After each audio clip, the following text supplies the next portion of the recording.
Le journalisme, c'est quoi?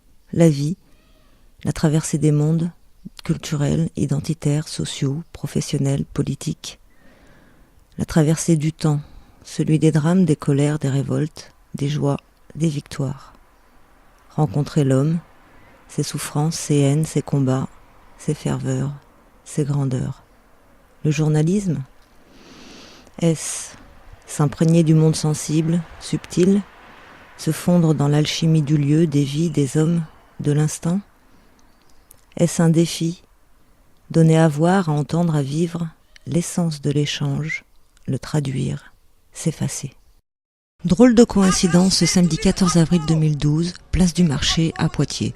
À gauche comme à droite, des stands politiques œuvrent pour leurs candidats et au milieu a pris place le festival Raison d'agir qui clôture ces 3 journées dédiées à la démocratie. En ce jour, ils offrent poèmes à lire et à entendre, des poèmes sur la démocratie. Bonjour messieurs, dames, festival Raison d'agir, la démocratie est à vendre, pas cher, venez l'écouter, venez la choisir, la tâter, voir si elle est fraîche, ma démocratie. En tout cas, elle est là, venez l'acheter, c'est pas cher, c'est en promotion aujourd'hui. Et si la poésie était laissée pour compte, non pas pour une question de rentabilité, mais pour bien autre chose? Ça vous arrive d'écrire, vous Non. Pourquoi? Je pense qu'il faudrait franchir un cap, c'est vraiment difficile parce que c'est vraiment, je pense que c'est vraiment se mettre à nu devant le papier.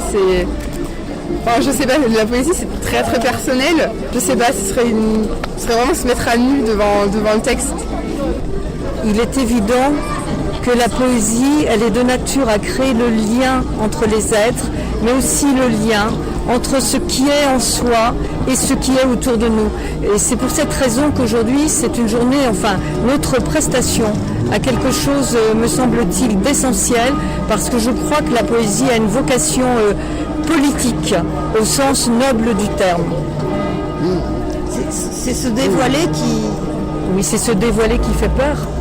Oui, bien sûr, qui dérange, qui inquiète. Ah oui, on a souvent été associé dans l'histoire, que ce soit de France ou d'autres pays, à effectivement des révoltes, des résistances, des sursauts populaires.